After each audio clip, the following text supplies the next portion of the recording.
Bonjour les amis, je vous retrouve pour une vidéo pour vous parler des blessures et des symboliques. Toute la journée, j'ai des gens qui arrivent pour me dire je me suis fait mal par le plus grand des hasards en portant une jardinière ou en mettant ma ceinture ou je ne sais quel autre geste du quotidien.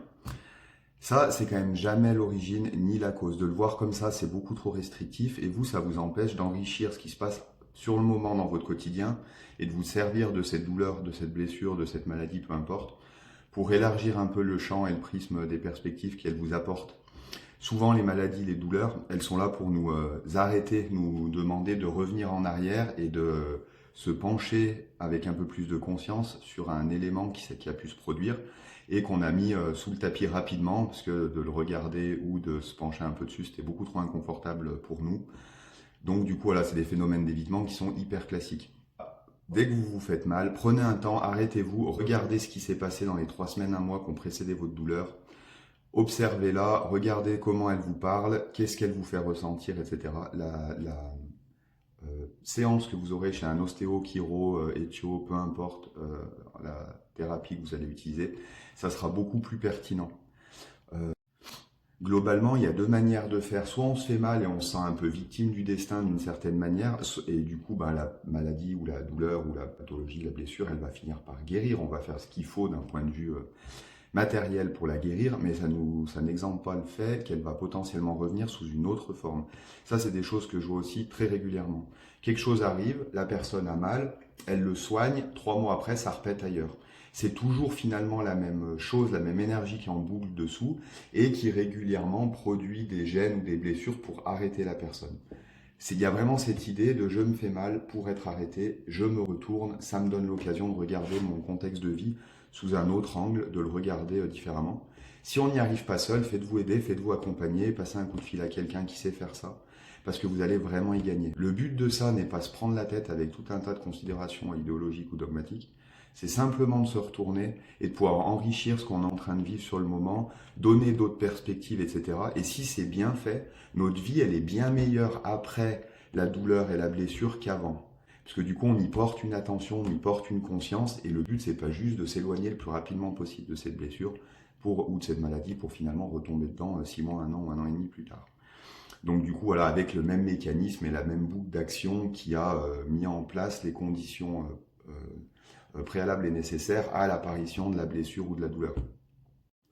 Donc plus vous y mettez de la conscience, plus ça va vous être bénéficiable, ça va vous aider, vous soutenir pour votre vie.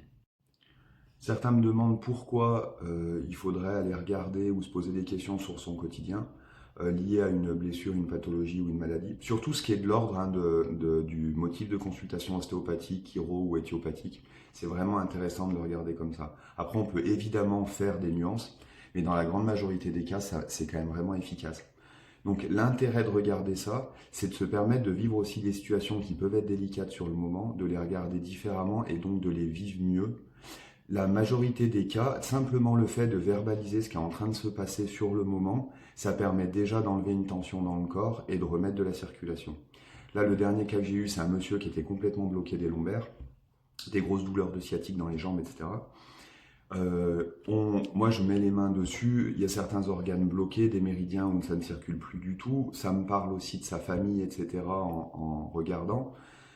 Et du coup, quand je posais des questions, il me disait non, non, tout va bien, je comprends pas, ça m'est jamais arrivé, etc. Et finalement, en fait, en creusant un peu quand même, en spécifiant les questions de plus en plus, il arrive à me dire ah bah si, on a découvert une maladie génétique à mon dernier petit, et potentiellement ça va avoir des implications importantes dans sa vie future.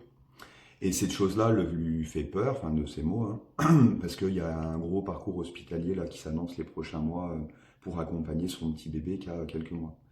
Donc, du coup, ça, le simple fait d'avoir verbalisé, ça a remis les méridiens en route, ça a relibéré les choses, ça a remis des organes en mouvement, etc. Donc, ça lui a créé une sorte de mouvement et de dynamique dans le corps, ne serait-ce que de reconnaître que oui, la situation actuelle, elle lui fait peur, qu'il est plein de soucis et d'angoisse, etc. Mais il l'a verbalisé. Oui, en ce moment, j'ai peur.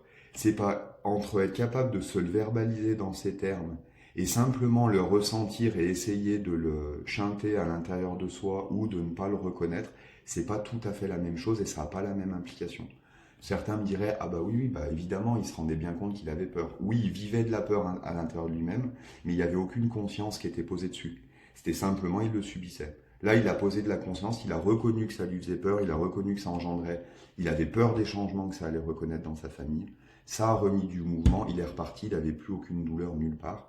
Et en plus de ça, la probabilité qu'il vive mieux son parcours hospitalier, parce qu'on a pu en parler, va s'améliorer et il va pouvoir probablement accompagner ses enfants et sa femme dans les difficultés et les défis qu'ils vont avoir à relever collectivement dans la famille d'une bien meilleure manière que le fait d'avoir tout enfoui, mis sous le tapis, en essayant de faire les gros bras et de tirer une ligne droite.